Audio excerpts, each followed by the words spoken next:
नमस्कार मंडळींनो, तर आज आपण आलेलो आहोत नीलकंठेश्वर मंदिरामध्ये आणि थोडासा छान असा बारीक रिमझिम पाऊस सुद्धा येतोय आणि तुम्ही माझ्या मागचं वातावरण बघू शकता किती मस्त असं हिरवंगार सगळं झालेलं आहे.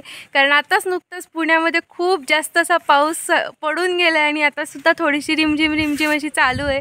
तर तुम्हाला मी दाखवतेच की आणि आम्ही जे नीलकंठेश्वर मंदिर आहे तर इथून आपल्याला ट्रेकिंग करत जवळपास 1 ते 1.5 किलोमीटर जायचं आहे. तर जाऊयात वरती आणि मधले जे थोडे जे व्हिडिओ आहे तर ते मी शेअर तुमच्यासोबत करेलच. चला तर मग जाऊयात. तर नीलकंठेश्वर मंदिराकडे जाण्यासाठी असा काहीसा छान असा रस्ता आहे. दोघी साईडने हिरवीगार झाडं आणि मधून जी वाट आहे तर ती अगदी आपण ज्या ठिकाणी कोकणामध्ये वगैरे जातो तर त्या ठिकाणी जाताना कसं आपल्याला फील होतं अगदी तशाच प्रकारचं वातावरण नीलकंठेश्वर मंदिराकडे जाताना वाटतं. आणि गर्दी नाही, काही नाही, एकदम शांत असं या ठिकाणी वातावरण आहे. तर मी पावसाळ्यामधली ही तर माझी पहिली ट्रिप आहे. म्हणजेच मी आत्तापर्यंत एकाही पावसाळ्यातल्या ट्रिपला म्हणजेच पावसाळ्यामध्ये एकदम छान असं वातावरण मी पहिल्यांदाच पाहिलं. तर सुरुवातीला नीलकंठेश्वर मंदिराकडे जाण्यासाठी असा काहीसा रस्ता आहे. म्हणजे सुरुवातीला थोड्याशा काहीशा म्हणजे 20 ते 25 पायऱ्यासुद्धा आहेत आणि सुरुवातीला हे मंदिरसुद्धा आहे. तर या ठिकाणापासूनच आपल्याला वरती जाण्यासाठी रस्ता आहे.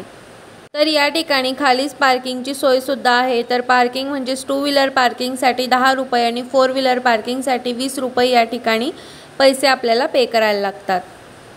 तर नीलकंठेश्वर मंदिर हे पुण्याच्या थोडंसं बाहेरच्या बाजूला आहे आणि हे जे मंदिर आहे तर हे आहे पानशेत धरणाजवळ. तर या ठिकाणी जाण्यासाठी स्वारगेटपासून जवळपास 37 किलोमीटर हे अंतर आहे आणि त्या ठिकाणापासून तुम्हाला बससुद्धा मिळू शकते. जर तुम्ही बसने येणार असाल तर स्वारगेटपासून पानशेतकडे जाणारी बस पकडू शकता आणि मंदिराच्या वाटेने त्या ठिकाणी उतरू शकतात. तर या ठिकाणी येण्यासाठी बेस्ट ऑप्शन म्हणजेच टॅक्सी किंवा मग कॅब करून तुम्ही या ठिकाणी येऊ शकतात. नीलकंठेश्वर मंदिर डोंजे गावामध्ये आहे आणि या ठिकाणी मंदिरामध्ये जाण्यासाठी कुठल्याही प्रकारचं शुल्क आकारलं जात नाही. तसंच हे मंदिर सकाळी 7 ते संध्याकाळी 6 वाजेपर्यंत उघडं असतं. सोबतच या ठिकाणी ट्रेकिंग वगैरे छान असं आहे, त्यामुळे या ठिकाणी तुमचे 1 दिवसाचा एन्जॉय तुम्ही नक्कीच करू शकतात. तर या ठिकाणी जर तुम्ही जात असाल तर ऑगस्ट किंवा सप्टेंबर महिन्यामध्ये म्हणजे छान असा पाऊस पडून गेल्यानंतर जर या ठिकाणी तुम्ही गेलात तर निसर्गाचा आनंद तुम्हाला छान असा घेता येईल. म्हणजेच की या ठिकाणी जे खडकवासला धरण किंवा पानशेत धरण आहे तर हे तुम्हाला छान असं पाणी या ठिकाणी दिसेल आणि सोबतच आजूबाजूला छान असं हिरवगार वातावरणसुद्धा बघायला भेटेल. तर संपूर्ण वरती मंदिरापर्यंत जाण्यासाठी आपल्याला जवळपास 30 ते 40 मिनिटाचं ट्रेकिंग करत जावं लागतं. पण जाताना वाटेमध्ये खूप छान अशी हिरवीगार झाडं किंवा मग छान असा व्ह्यू आपल्याला बघायला मिळतो. एक 30 ते 35 पायऱ्या चढल्यानंतर आपल्याला या ठिकाणापासून अशा प्रकारचा जो रस्ता आहे म्हणजेच पूर्ण रस्त्यामध्ये दगड टाकून अशा प्रकारचा जो रस्ता आहे तर त्यांनी तयार केलेला आहे. म्हणजेच या ठिकाणी वरती मंदिरापर्यंत ट्रॅक्टर वगैरे सुद्धा जातात कारण की बरेचसे लोक त्या ठिकाणी राहतात सुद्धा. जसं मी व्हिडिओ शूट करायला स्टार्ट केलं तसं हे आले पुढे, त्याच्यामुळे परत मी पुढे येऊन व्हिडिओ थोडासा रेकॉर्ड करते. चला तर मग जाऊयात.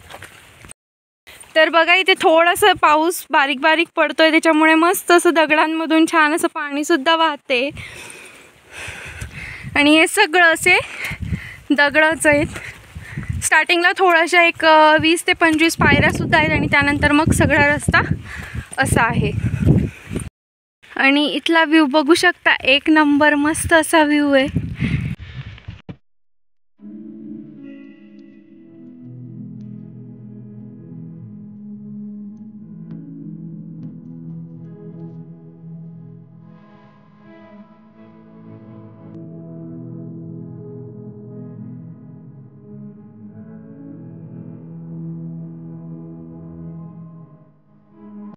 दगडांनंतर थोडासा असा काहीसा छान असा रस्ता येतो आणि इथे दुपारी म्हणजे जवळपास 1 वाजला तरीसुद्धा तुम्हाला असं कॅमेरामधून दिसत नसेल, पण इतकं छान असं म्हणजे दुपारीचं तर सकाळी कसं वातावरण असेल इथे मस्त असं बघू शकता तुम्ही. आय थिंक थोडंसं कॅमेऱ्यामध्ये कॅप्चर होतं आहे पण एवढं पण नाही जेवढं छान असं डोळ्यांनी दिसतंय. तर आता आपण येऊन पोहोचलेलो आहोत मंदिराजवळ, म्हणजेच या ठिकाणी ज्या मूर्त्या वगैरे आहेत तर ते या ठिकाणापासून चालू होतात. तर इथून जे आहे तर संपूर्ण वरती पायऱ्यांचा रस्ता आहे, म्हणजेच मंदिरापर्यंत जाण्यासाठी. तसंच दोघी साईडला हत्तीसुद्धा आहेत, जसं की वरच्या सोंडेचे हत्ती आपल्याकडे शुभ मानले जातात, त्यामुळे या ठिकाणी वरच्या सोंडेचे दोघी साईडने हत्तीसुद्धा आहेत. तसंच एका साईडला हनुमानजींची मूर्तीसुद्धा आहे आणि ती हनुमानजींची मूर्ती झोपलेली जी आहे तर ती इतकी रेखीव बनवलेली आहे की ती बघितल्यानंतर, आपण तिच्याकडे बघितल्यानंतर अक्षरशः असं वाटतं की काही सेकंदामध्ये डोळे उघडतील की काय, असं काहीसं वाटतं. तर हा जो सीन तयार केलेला आहे तर हा सीन म्हणजेच एक नहुष नावाचा राजा पालखीमध्ये बसलेला होता आणि तो त्या सगळ्या ऋषींना लाथ मारून म्हणतो की पटापट चला. तर त्यामुळे सर्व ऋषी चिडले व राजाला पालखीतून खाली पाडले व शाप दिला की तू ताबडतोब अजगर होशील. तो नहुष राजा ताबडतोब अजगर होऊन पृथ्वीवर पडला आणि तोंड माणसाचे व बाकी शरीर अजगराचे. याचा राजाला पश्चाताप झाला. तर हा जो सीन आहे तर तो सीन आहे ज्यावेळी रावण सीतेला लंकेमध्ये घेऊन जातो तर त्यावेळचा हा सीन आहे. तर वेगवेगळ्या प्रकारचे असेच काहीसे रामायण आणि महाभारतातले सीन या ठिकाणी तयार केलेले आहेत. आणि या ठिकाणच्या ज्या मूर्ती वगैरे आहेत तर त्या खूप जास्त आखीव रेखीव आणि एकदम छान अशा या ठिकाणी तयार केलेल्या आहेत. सध्या पावसाळ्यामुळे या मूर्त्या ज्या आहेत तर त्यांचा थोडासा कलर वगैरे केलेला आहे, पण ज्यावेळी शिवरात्र असते किंवा महादेवाशी रिलेटेड काही हे असतं तर त्यावेळी या ठिकाणी सगळ्या मूर्त्यांना छान असं कलर केलं जातं, असं या ठिकाणी आम्हाला समजलं. तसंच या ठिकाणी सगळे नाथ म्हणजेच नवनाथांपैकी जे 9 नाथ आहेत तर त्या नाथ सगळ्यांच्या मूर्त्या या ठिकाणी आहेत, जसं की कानिपनाथ, भर्तरीनाथ, नागनाथ, अशा वेगवेगळ्या प्रकारचे नाथ जे आहेत तर ते सगळे नाथ या ठिकाणी त्यांची छान अशा मूर्त्या या ठिकाणी बनवलेल्या आहेत. सोबतच जे ऋषी मुनी किंवा मग जे वेगवेगळे मुनी होऊन गेले, तसंच सरस्वती मातेची छान अशी प्रशस्त मूर्ती या ठिकाणी आहे. तर या ठिकाणी छान अशी शंकरजींची प्रशस्त अशी मूर्ती आहे आणि आजूबाजूला सोबतच या ठिकाणी अष्टविनायकांपैकी जे आपले 8 गणपती आहेत तर आजूबाजूला 8 गणपतींच्या छान अशी मूर्तीसुद्धा आहे. तर हा जो रस्ता आहे तर तो रस्ता आहे नीलकंठेश्वर मंदिर, म्हणजेच जे मंदिर वरती डोंगरामध्ये वसलेलं आहे तर त्या मंदिराकडे जाण्यासाठी हा रस्ता आहे. तर नीलकंठेश्वर मंदिराचा इतिहास म्हणजे सर्जे मामा यांनी हे नीलकंठेश्वर मंदिर बांधलं. सर्जे मामा हे वन अधिकारी होते आणि एके दिवशी त्यांच्या नेहमीच्या फेरीत ते या डोंगराजवळ आले आणि त्या ठिकाणी थकून झोपी गेले. त्यांच्या स्वप्नात भगवान शंकरांनी त्यांना बोलावून पाणी मागितलं. सर्जे मामा यांनी ही जागा तपासली असता त्यांना त्या ठिकाणी शिवलिंग सापडलं. सर्जे मामा यांनी मंदिर बांधण्यासाठी स्वतःचं सोनं चांदी विकलं, कारण या मंदिराची अंगभूत शक्ती आहे. त्यांनी समाजातील दुष्कृत्ये नष्ट करण्यास सुरुवात केली. येथे व्यसनमुक्ती केंद्रसुद्धा या ठिकाणी आहे आणि या व्यसनमुक्ती केंद्रातून जवळपास लाखो लोकांची व्यसनमुक्तीसुद्धा झालेली आहे. तर हे आहे म्हणजेच वरती जे मंदिर आहे नीलकंठेश्वर मंदिर, तर तो जो गाभारा आहे तर तो अगदी छोटासा आहे, पण या ठिकाणी व्यसनमुक्ती केंद्रातसुद्धा चालू असतं. तर हेच ते शिवलिंग आहे की जे सर्जे मामा यांना सापडलं आणि त्यांनी या ठिकाणी त्याची स्थापनासुद्धा केली. तसंच मंदिराच्या बाहेरच्या बाजूला अशा काहीशा मूर्त्या आहेत. साईबाबा, संत नामदेव, विठ्ठलमुखी यांना घास भरवताना, तसंच संत नामदेव, अंजनी माता, गजानन महाराज, विठ्ठल आणि जनाबाई दळण दळताना, संत ज्ञानेश्वर, संत तुकाराम महाराज आणि सोबतच या ठिकाणी दत्त महाराजांची सुद्धा छान अशी मूर्ती आहे. नाशिकच्या गडावरची म्हणजेच वणीच्या गडावरची सप्तशृंगी मातासुद्धा या ठिकाणी छान अशी प्रशस्त मूर्ती आहे. सोबतच हे आहेत अर्धनारी नटेश्वर आणि शिव पार्वती यांचा विवाहाचा क्षण होता, तर त्याची जी मूर्ती आहे तर ती या ठिकाणी छान अशी तयार केलेली आहे. राधाकृष्ण आहेत, श्री विठ्ठल रुक्मिणी यांचीसुद्धा छान अशी प्रशस्त मूर्ती आहे. राम आणि सीतेचा विवाह, त्यांचासुद्धा विवाहाचा जो क्षण आहे तर तो सुद्धा या ठिकाणी आहे. सोबतच स्वामी समर्थांची आणि पार्वती शिव आराधना करताना जी महादेवाची आराधना करतायत तर त्याचासुद्धा छान अशी मूर्ती या ठिकाणी तयार केलेली आहे. सोबतच या ठिकाणचं जे वातावरण आहे तर ते खूप छान असं होतं. म्हणजेच दर्शन घेण्याच्या आधी या ठिकाणी जे आहे तर ते थोडंसं वेगळं वातावरण होते आणि त्यानंतर खूप असा पाऊस पडल्यानंतर या ठिकाणी मस्त असं वेगळंच वातावरण म्हणजे पूर्ण धुकं या ठिकाणी तयार झालेलं होतं.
तर या ठिकाणी जे आहे तर 1000 ते 1200च्या आसपास या ठिकाणी या सगळ्या मूर्त्या आहेत.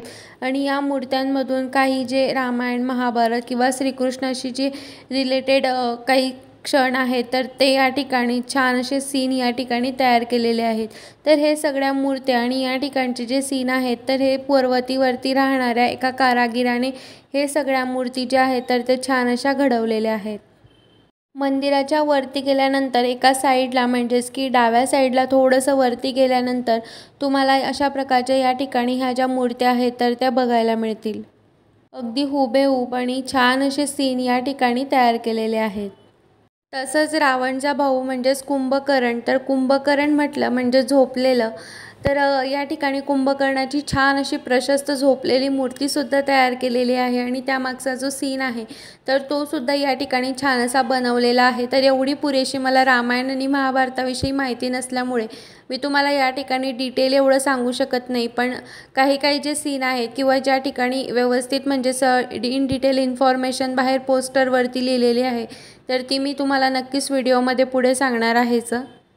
तर या नीलकंठेश्वर मंदिराचं जे बांधकाम आहे तर ते संपूर्ण बांधकाम सर्जे मामा यांनी यांच्या स्वखर्चामधून केलेलं आहे. आणि सोबतच या आजूबाजूला ज्या जवळपास 1200च्या आसपास मूर्त्या आहेत तर त्या मूर्त्यासुद्धा एक सर्जे मामा यांनी सगळ्या घडवलेल्या आहेत. म्हणजेच की एका पर्वतीच्या कारागिराकडून त्यांनी त्या सगळ्या घडवून घेतलेल्या आहेत. त्यामुळे या ठिकाणी तरी एवढं जे आहे तर पर्यटक येत नाही. म्हणजेच आम्ही गेल्यानंतर एवढं काही तिथे पर्यटक जास्त दिसले नाहीत. फक्त मोस्टली जे लोक होते तर ते जवळपास व्यसनमुक्ती केंद्र किंवा त्या ठिकाणी त्यांचं काम असल्या कारणाने त्या ठिकाणी बरेचसे लोक आलेले दिसले होते.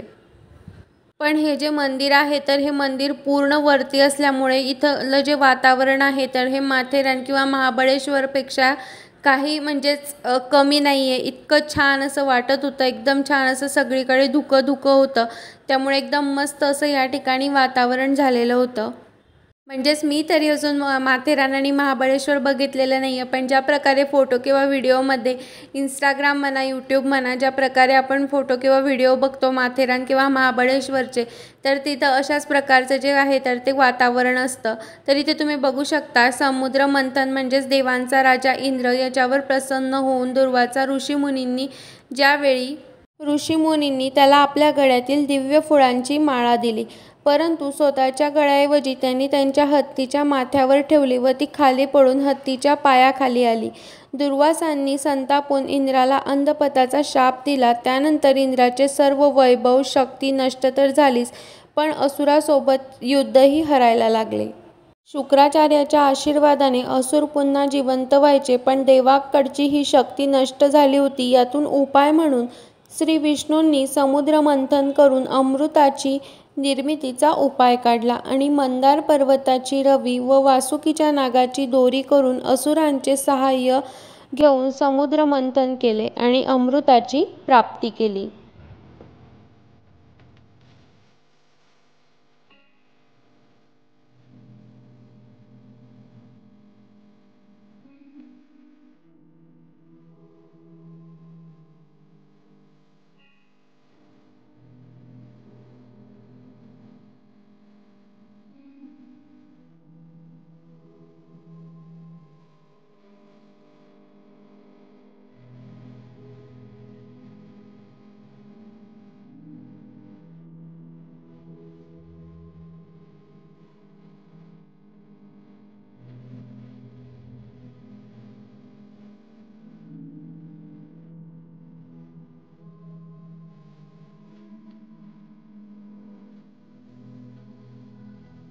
तर मूर्तींच्या बॅक साईडला तुम्ही बघू शकता पूर्ण व्हाईट म्हणजेच पूर्ण धुकं असं आलेलं आहे आणि एक 5 मिनिटानंतर ते पूर्ण धुकं चाललं गेलं होतं. म्हणजेच असं वाटत होतं की हे काहीतरी मॅजिक सारखं चालू आहे की काय.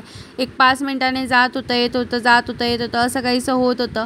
तर आता बघू शकता तुम्ही पूर्ण व्हाईट आणि वातावरण इतकं मस्त बघायला इतकं छान असं वाटत होतं. जर तुम्ही पुण्यामध्ये किंवा पुण्याच्या आसपासमध्ये जर राहत असाल तर नक्की या ठिकाणी पावसाळ्यामध्ये नक्की जा, कारण या ठिकाणचं वातावरण जसं की मी तुम्हाला सांगितलं एखाद्या माथेरान किंवा महाबळेश्वरपेक्षा काही कमी नाही आहे वातावरण. हे आहेत मच्छिंद्रनाथ. श्रीमान भागवतात उल्लेख केल्याप्रमाणे श्री ऋषभदेवांच्या 100 पैकी 9 नारायण त्यातील कवी नारायण यांचे प्रथम अवतार असलेले श्री मच्छिंद्रनाथ हे होय. तर श्री नवनाथ कथासागर या मालुकवी विरचित दृष्टांत स्वरूप ग्रंथात उल्लेख केल्याप्रमाणे कवी नारायणांनी मत्स्याच्या पोटी अवतार धारण केला आणि श्री मच्छिंद्र हे नाव धारण केले. श्री मच्छिंद्रनाथ हे नाथपंथांचे आद्य नाथाचार्य होते. कौल मताचे व हठयोगाचे विवरण करणाऱ्या प्राचीनतम ग्रंथांपैकी एक असणाऱ्या कौल ज्ञाननिर्णय नावाच्या संस्कृत ग्रंथाचे जनकत्व विद्वानांच्या मतानुसार त्यांच्याकडे जाते. मध्ययुगातील चळवळीमध्ये प्रमुख भूमिका बजावणारे नाथ संप्रदायाचे हे संस्थापक मानले जात होते.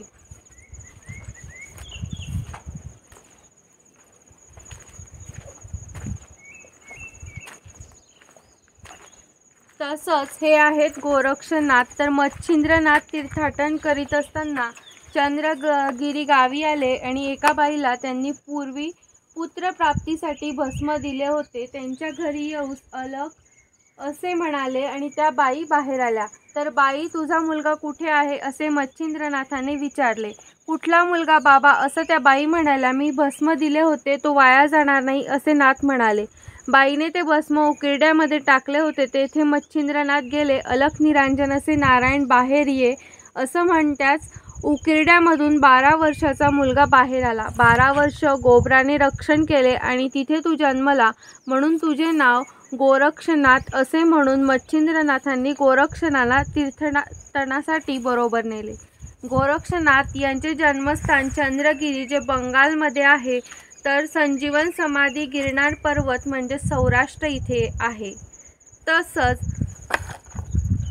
गहिनीनाथ म्हणजेच कनकगिरी गावातच गोरक्षनाथांनी त्यांना एकदा मंत्राचा जप करीत असताना त्यांनी तिथे पाहिले.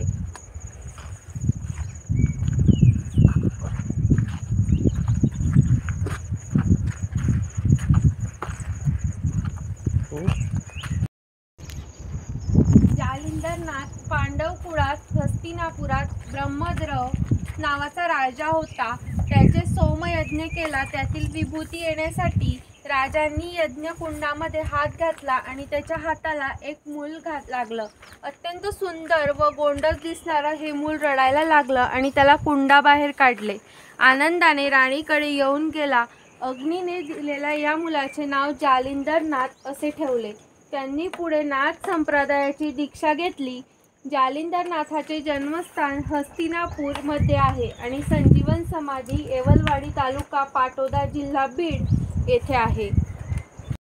कानिपनाथ म्हणजेच बद्रिकाश्रमात भगवान शंकर अग्निदेव जालिंदरनाथ गप्पा मारत होते. भगवान शंकर म्हणाले, हे पहा जालिंदरनाथ, हिमालयात एका मोठा हत्ती आहे. त्याच्या कानामध्ये प्रमुख नारायणाने जन्म घेतला आणि आपण तेथे जाऊ. तिघेही हिमालयात गेले. हत्ती पर्वतावर होता आणि जालिंदरनाथाने मोठ्याने हाक दिली, हे प्रभुत्व नारायणा. तेव्हा एक मोठा 16 वर्षाचा मुलगा हत्तीच्या कानातून बाहेर आला आणि त्यामुळे त्याचे नाव कानिपनाथ असे ठेवले. कानिपनाथ यांनी खाली उतरून सर्वांना नमस्कार केला आणि त्यांचे जन्मस्थान हिमालय पर्वतावर आहे आणि संजीवन समाधी मढी तालुका पाथर्डी जिल्हा अहमदनगर येथे आहे. चला तर मग मंडळींनो, तुम्हाला हा नीलकंठेश्वर मंदिराचा व्हिडिओ कसा वाटला हे कमेंट करून सांगायला विसरू नका. आणि व्हिडिओ आवडला असेल तर लाईक करा, शेअर करा आणि चॅनलवर नवीन असाल तर सबस्क्राईब करा. तर भेटूया पुन्हा अशाच एका छानशा नवीन व्हिडिओ सोबत. तोपर्यंत बाय बाय.